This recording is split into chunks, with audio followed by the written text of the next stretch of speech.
Honestly, these are my absolute favorite videos to create, especially with Caitlin Clark delivering a WNBA spectacle.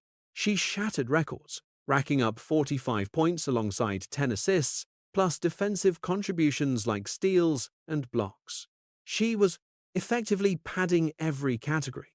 She returned with a vengeance, clearly aiming to make a major statement. Clark didn't hesitate. She kept hitting shots. Scoring 45 points in under half an hour is frankly absurd. But what truly set this evening apart wasn't just the final tally, it was how the game unfolded whenever the Indiana Fever ran plays without the ball stuck in Caitlin Clark's hands. Seeing her back, I have to emphasize, I witnessed a completely different approach tonight. She was actively hunting for open teammates to dish out assists. This is the absolute ideal way, my personal preference, to watch Kelsey Mitchell perform. We all know Kelsey often relies on hero ball, but seeing her cut and execute catch-and-shoot plays alongside Caitlin, that is a truly lethal combination. Mitchell also hit the 3-0-point mark. Still, I must reiterate, Caitlin Clark was operating on a strictly limited minutes count, and to put up 45 points and 10 assists in less than 30 minutes is wild. I believe she actually secured 6 stops. That is the version of this Fever squad everyone has been dying to witness. Not merely Caitlin shooting from long range or Kelsey Mitchell catching fire, but Caitlin actively seeking the perfect pass, Kelsey focusing on cuts rather than forcing shots, and the offensive unit finally looking like it remembered what made it so dangerous in the beginning. That is significant because the discourse surrounding Indiana for weeks has gone far beyond just wins and losses. It has centered on player usage and playing time. People are questioning if the team is genuinely building around the league's most disruptive guard, or if they are just begging her to salvage things whenever their systems collapse. Tonight, the answer seemed clear. With Caitlin on the court, the game possessed a unique magnetism. The opposing defense gravitated toward her. The rhythm shifted. The energy in the building changed. Every possession, even those not ending in her shot, began with her applying pressure. But notice what this footage also highlights. She remained under a minute's restriction. The Fever enjoyed the full-blown Caitlin Clark impact, yet only in curated intervals. That is exactly where the night's real tension stems from. However, let's look at her actual defensive stats. She grabbed 4 steals and made 2 blocks. I have to say, she really performed under pressure. Also, keep in mind they were facing the Seattle Storm. Sure, the Storm is 6-20, but this young roster has talent. They have taken down tough opponents. They frequently drag their rivals into gritty, physical battles. So, this squad is certainly capable of pulling off an upset on any given night. They remain quite green and unpolished, but Dominique Malonga is a powerhouse. It is tempting to simplify the narrative by pointing to Seattle's 6-20 record and assume Indiana should have cruised to victory. Yet, that ignores the reality of the matchup. Seattle didn't look like a squad prepared to roll over. They performed like a developing team with the physical reach, intensity, and offensive grit to turn a fever slump into a full-blown crisis. Malonga was an immediate challenge. When a player possessing that level of wingspan gains deep post position quality, defensive effort doesn't always guarantee a stop. Sometimes the defender is perfectly positioned, hands are up, body is, quote, tight, and the bucket still falls right over them. This is why this contest wasn't merely a chance to pad stats against a lesser opponent. Indiana had to withstand a squad capable of dominating the boards, outpacing them on the break, and exploiting every moment of defensive complacency. With Aliyah Boston sidelined, that interior vulnerability was far from theoretical. It was a glaring issue right in the paint. Consequently, Caitlin's 45 points were more than just a spectacle. It was essential cover. It was the buffer that kept the Fever safe from errors that could have buried their chances. You cannot let her reach the paint, because she'll simply score over the top of you. Despite how effectively Mo Billings defended Malonga, the forward consistently found ways to shoot over her reach. Having said that, Mo Billings really stepped up tonight. After I jokingly referred to her as a sad trombone last game due to all those missed high-percentage opportunities, she bounced back. Even with a couple of missed layups, her overall contribution was immense. So, Mo Billings, hats off to you. You earned major props from me today. I was genuinely impressed by your stat line of 16 points and 5 rebounds. Natasha Howard's impact was crucial because Indiana desperately needed a paint presence to force Seattle to work for every bucket. The box score highlights 6 points, 5 boards, 3 dimes, and 2 steals. But her true worth was providing the resistance needed to prevent the game from turning into an uncontested layup drill for Seattle. Those are the finer points, often overlooked when a superstar performance dominates the headlines. Caitlin was the undisputed focal point for sure. However, for Indiana to pull off these wins, the supporting cast cannot simply watch her carry the load. They must provide enough of a cushion so that every possession doesn't turn into a high-stakes test regarding her greatness. This is precisely why those missed layups and defensive breakdowns were so significant. These weren't minor hiccups in a victory, they were the exact catalysts that evaporated a 7-point lead and made it a 1-score game. When things got down to the wire, these errors nearly overshadowed Caitlin's record-breaking night. Regardless, Dom put up 28 points in just 29 minutes, recording 14 boards. Turning to the Indiana Fever and the phenomenal Caitlin Clark, who was operating on a strictly limited workload, it was capped, and honestly, I'm baffled by how she managed. At one stage, Indiana held a massive 7-point advantage. Then, due to that minute's restriction, she had to head to the bench. She was absolutely scorching the court, yet she was forced out of the game. I didn't care for that decision. Managing game time and rotations is tricky, but it was frustrating to watch because the Fever's cushion began to evaporate. The Seattle Storm actually seized control at a key moment. There it is, Indiana was up by 17, Caitlin was heating up, and then the flow was totally disrupted. Granted, there's logic behind limiting minutes for someone recovering from an injury.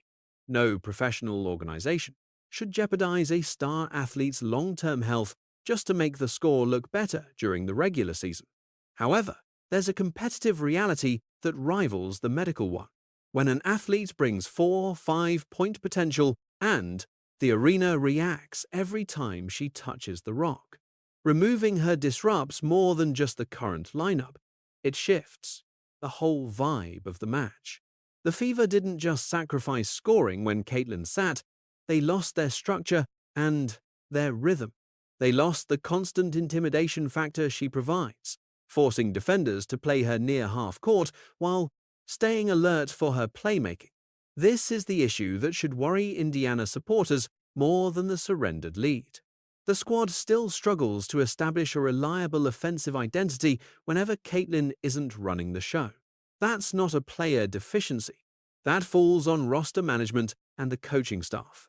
Because if your offensive success relies solely on one person orchestrating the space, your sub-pattern quickly become a major liability. They were ahead. Caitlin returned to the floor and ignited the offense. She started hitting deep shots with ease and feeding her teammates beautifully. Kelsey Mitchell ended up with 30 points, shooting 3 for 8 from downtown. Still, I must note that once Caitlin checked out, especially in the final half, Kelsey's jumpers weren't dropping anymore. I suspect the Indiana Fever simply started to lose their legs. And the Seattle Storm, being a younger group, clearly had more stamina in the tank. While I know Caitlin is battling back from a setback and is under a time limit, Kelsey Mitchell's 30 points are notable. But the context of those points is even more critical. There is a world of difference between Kelsey Mitchell acting as a secondary threat and her being the primary catalyst. When Caitlin pushes the pace and draws the defense toward her, Kelsey becomes a truly lethal force. Execute jump shots, maneuver into open zones, and pressure a shifted defense. That's how this duo truly intimidates postseason opponents. However, when the tempo drags and Kelsey is forced to shoulder the load alone, shot quality plummets, fatigue sets in, and the offensive rhythm feels like a series of desperate isolation plays. This performance settled the heated debate. Caitlin and Kelsey are undeniably compatible. The issue isn't them sharing court time, it's what Indiana demands from both. When the offensive scheme breaks down, Caitlin doesn't require Kelsey to be sidelined, nor does Kelsey need Caitlin relegated to a mere distraction. Their most potent form was seen early on, Caitlin dissecting the 9-8 coverage, Kelsey exploiting seams, and the rock pinging around before Seattle can rotate. That style isn't just enjoyable, it is incredibly tough to stop. And there was a specific moment where she pulled off a massive defensive save. After KK's inbound, clearly the play was drawn up for Caitlin to finish, with the clock winding down. She dishes to Caitlin Clark, but Fadge is draped all over her, swipes the ball away, and takes off, down court.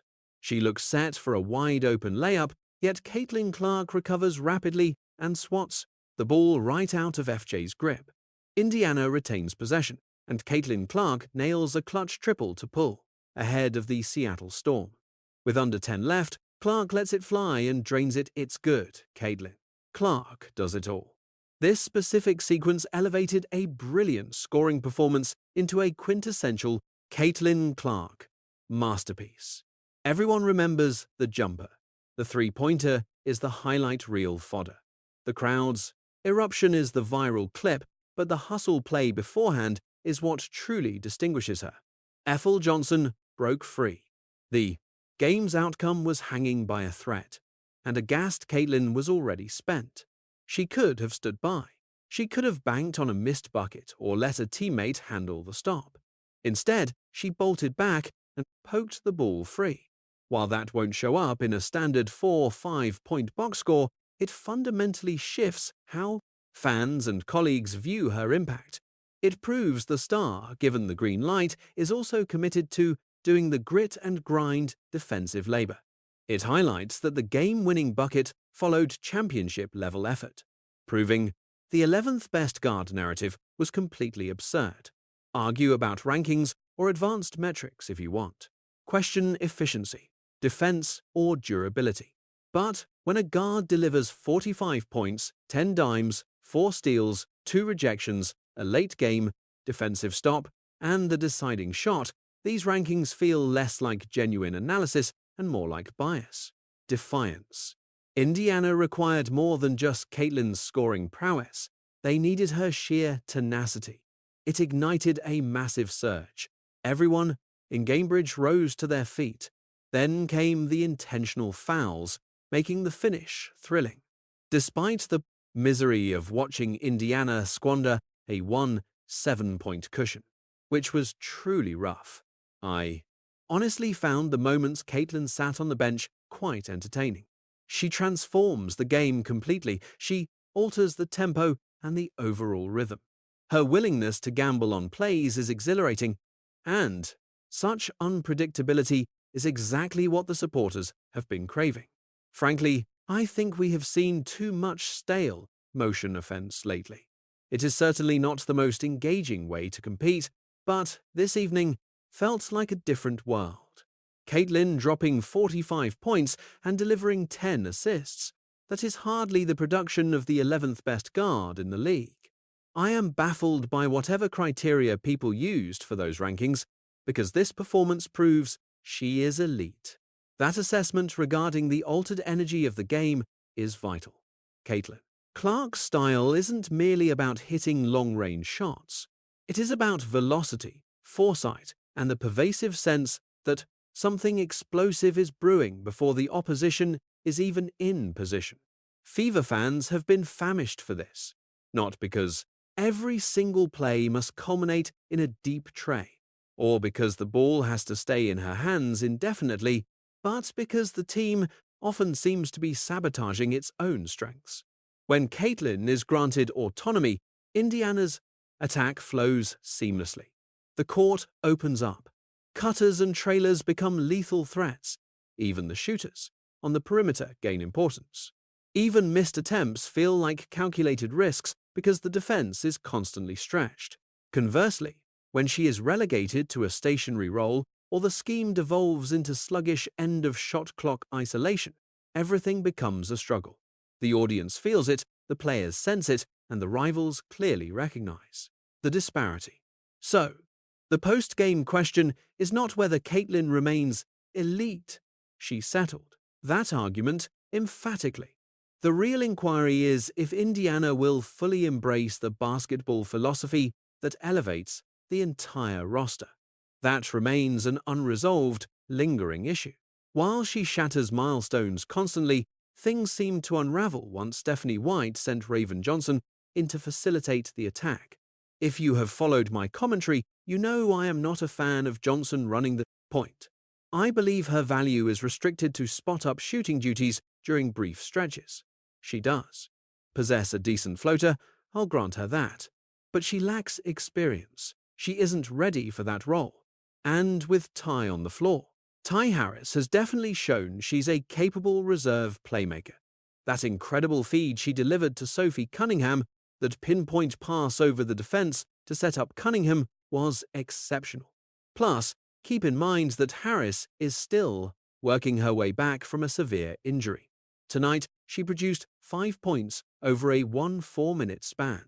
Regarding her efficiency, she hit 1 of 2 from deep and finished 2 of 5 overall. This brings us to the sensitive topic of coaching rotation, and this goes way beyond casual fans complaining after a tight matchup.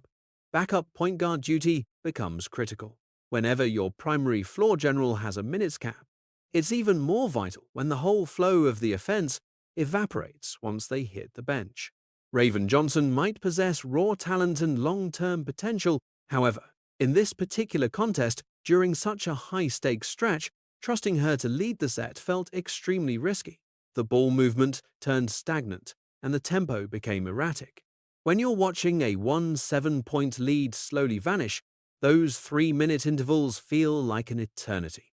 That's why Harris's role is so significant. She isn't expected to mirror Caitlin's production, nobody is. But the objective is stability, initiating sets, converting wide-open looks, and keeping the ball moving, which is why the Fever need a floor general who keeps things composed. This is precisely where managing a game transcends mere X's and O's. Coaches must sense when control is slipping away. They need to recognize that time on the clock isn't created equal. The first quarter is vastly different from the pressure of a late-game collapse. A brief appearance from the wrong personnel can completely alter the team's momentum. Indiana managed to pull through against Seattle, but against tougher opponents, that same lapse wouldn't leave room for any last-minute magic. Her shooting is solid, and for that matter, in her 14 minutes tonight, she chipped in with 3 assists, which is a contribution you definitely can't ignore. Still, I must emphasize that the start of this game was stunning. Indiana was actually outworking Seattle on the boards. Before the tip, I noted on my stream that Aaliyah Boston's absence was massive, especially against the interior presence of a 6'6" Dominique Malonga and 6'4" Our Fam. Wait, is Malonga definitely 6'6"? Correct. And while Our Fam stands 6'4", she's an incredibly lengthy presence. She checked in and immediately flipped the tide for the Storm by draining 4 consecutive triples. She did miss one later, but it forced Stephanie White into a quick timeout because the momentum had completely shifted. That's the other major factor that made this match so perilous. Seattle's size wasn't just a gimmick, it dictated the game's flow. With Aaliyah Boston sidelined, Indiana struggled to match the imposing presence of Malonga and Fam. Their sheer size, combined with a front court capable of punishing every defensive lapse, shifted the momentum. Plus, AA's perimeter threat highlighted just how vulnerable a fatigued defensive unit can be. When a younger squad catches fire from deep, when the reserves gain confidence, and the favorites start allowing easy shots. The win-loss records become irrelevant.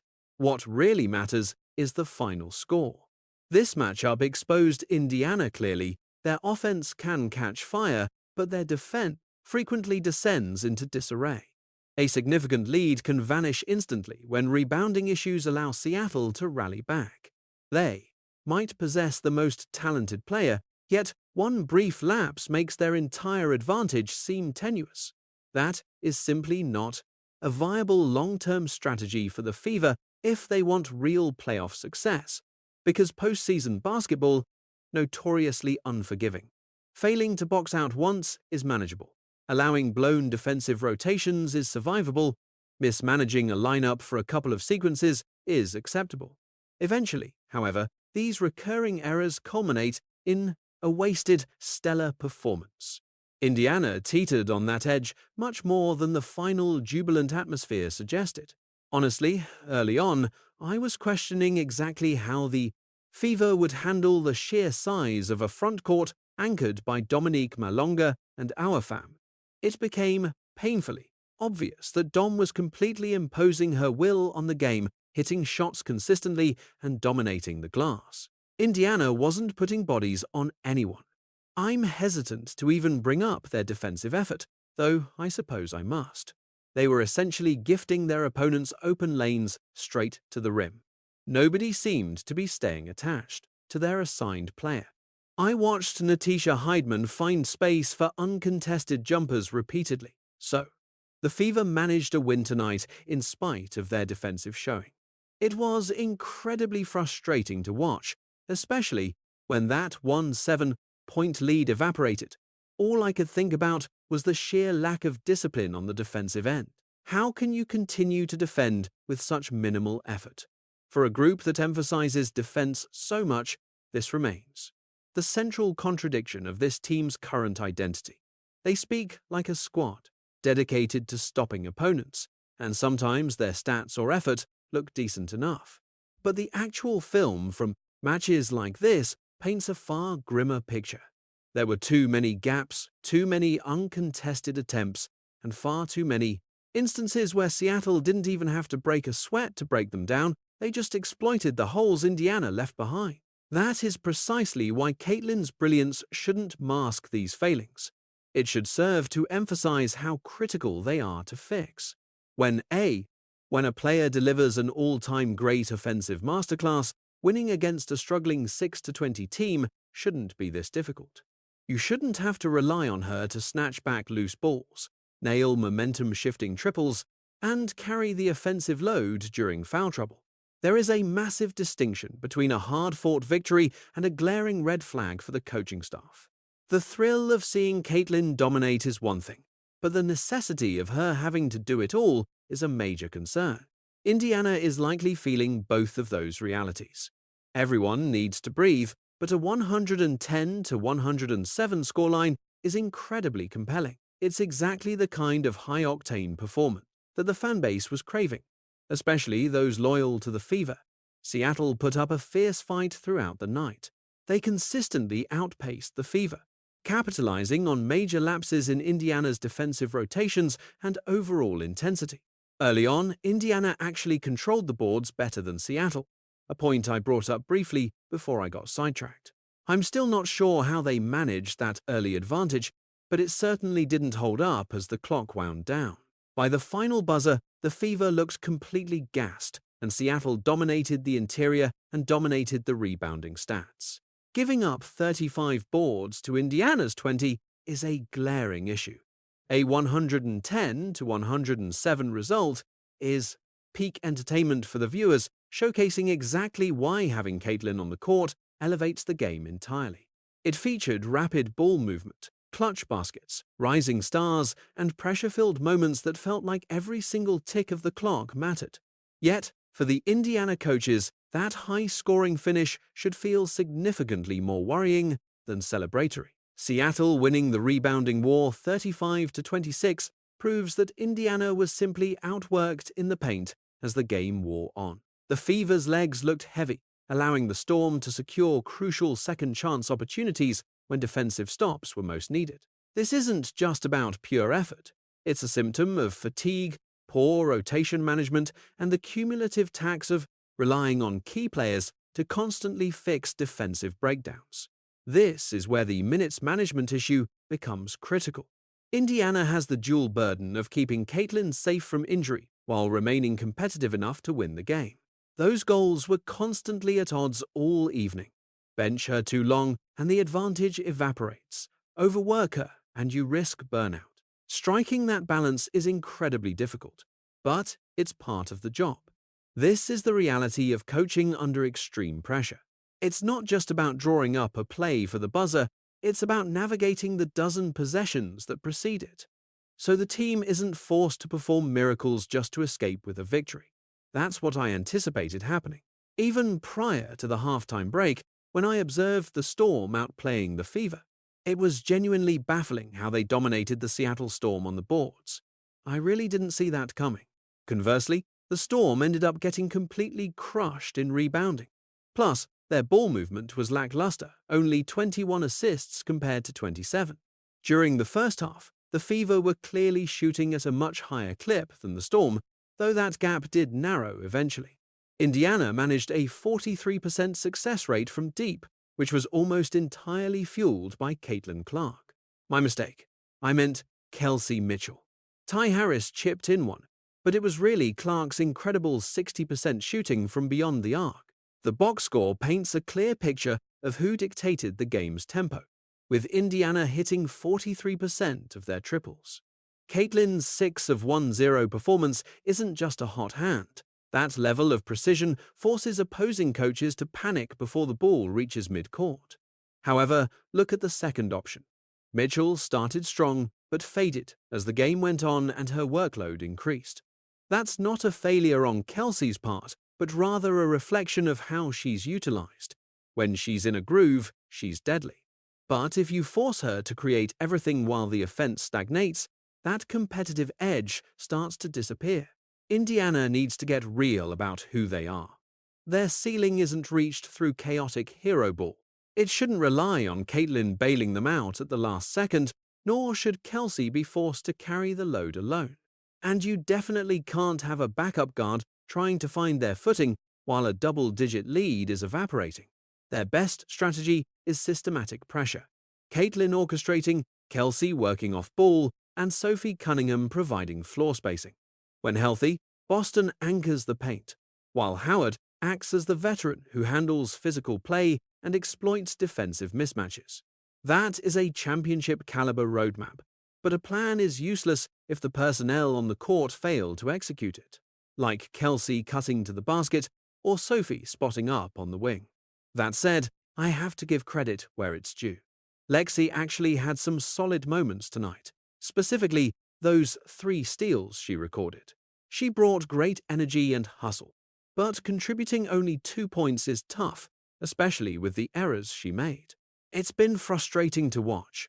I'm really pushing for her to sharpen her game because she's locked into a long-term deal. She's earning over $700K, and that's exactly why I'm critical of players like Mo Billings missing easy layups. Even though Mo had a decent night and is definitely showing improvement, you don't invest nearly $1 million hoping for development. You don't pay that kind of salary just to pray a player learns the basics or finishes a simple bucket. That should be standard. As for Dantis, she just isn't viable right now.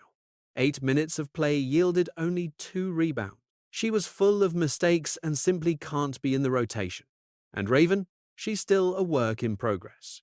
A sense of nerves. It's the unsettling reality lurking beneath the surface of the victory. Once a squad is constructed to revolve around a talent like Caitlin, every other player's contract faces intense scrutiny. Merely being theoretically useful or having raw potential isn't enough anymore. The real test is, can this athlete contribute beside a superstar in high-stakes moments? Lexi Hull showed intensity and snatched steals, yet the offensive production was missing.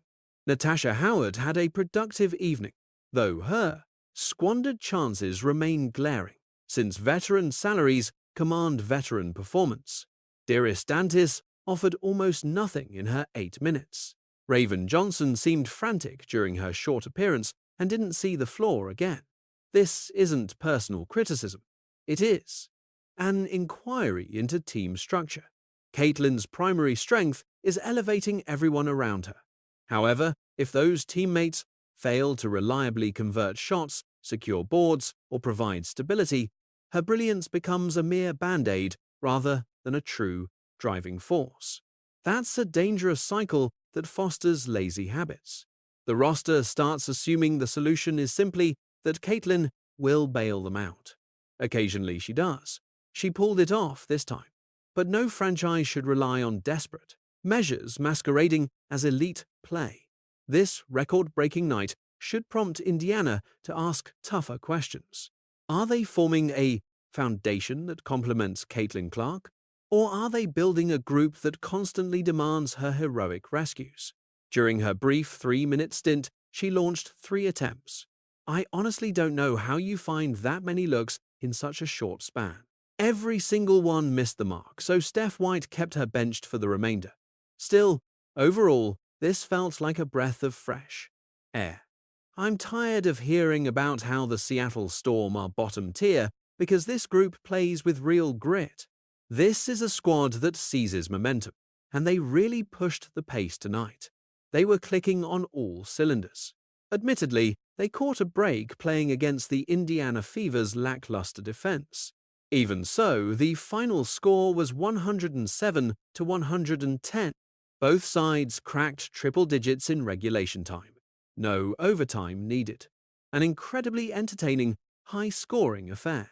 This proves that labeling Seattle as a bad team misses the mark. Their record is poor, yes, but their spirit is not.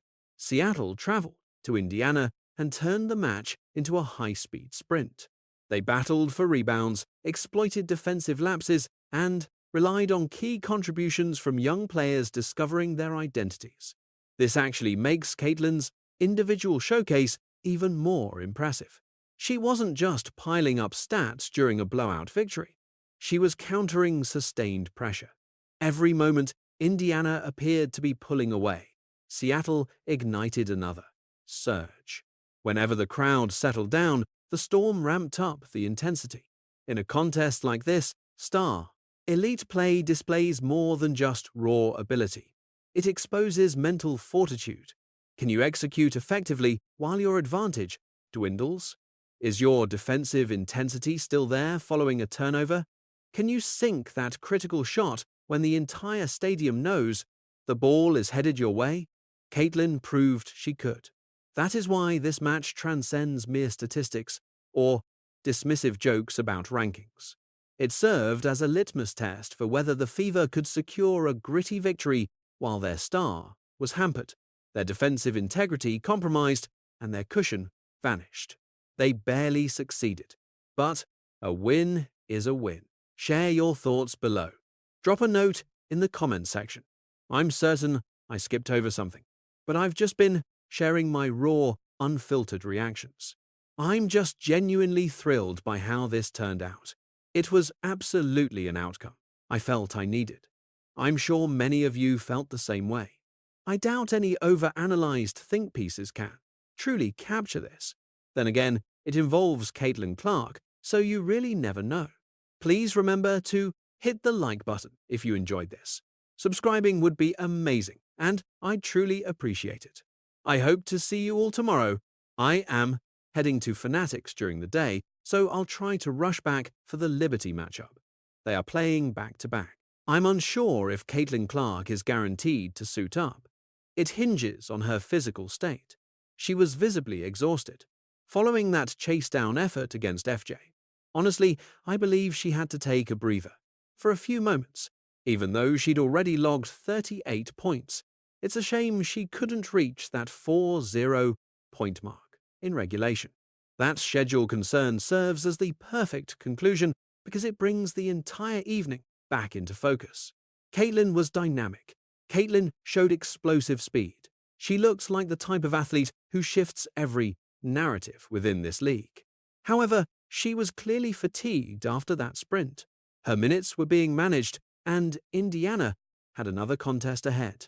Consequently, The Fever can't simply celebrate the highlight reel and ignore the larger issues.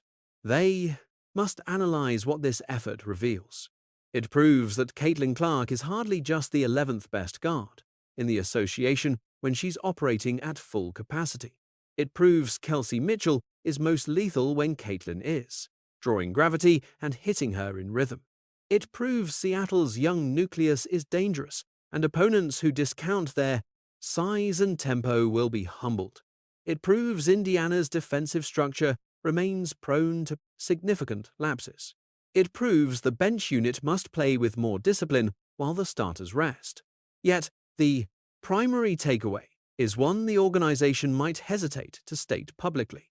This roster operates differently when they truly allow Caitlin Clark to become the sun of their basketball solar system. Not because others are irrelevant, quite the contrary. When her talents are utilized properly, the rest of the squad gains significantly more value. That is the primary takeaway here. It isn't mandatory for Caitlin to hoist every attempt for the Fever. Instead, their attack should revolve around her presence. They require opponents to fear both her perimeter shooting and her passing ability simultaneously. They cannot let defensive units ignore the gravity she creates, as if her influence can be ignored briefly without any negative repercussions. While facing Seattle, they managed to weather those lapses. Against a tougher opponent under tougher conditions, those errors will bury them. It brings us to a decision. Is this performance definitive evidence that Caitlin Clark has returned to form and Indiana has discovered their identity? Or is it a red flag that even a legendary 4-5-point effort barely masked the fundamental issues plaguing this Fever roster? Let us know your thoughts below. Hit the like button to see further analysis and be sure to subscribe to stay updated on whether Indiana can demonstrate that this performance was more than just a fleeting spark.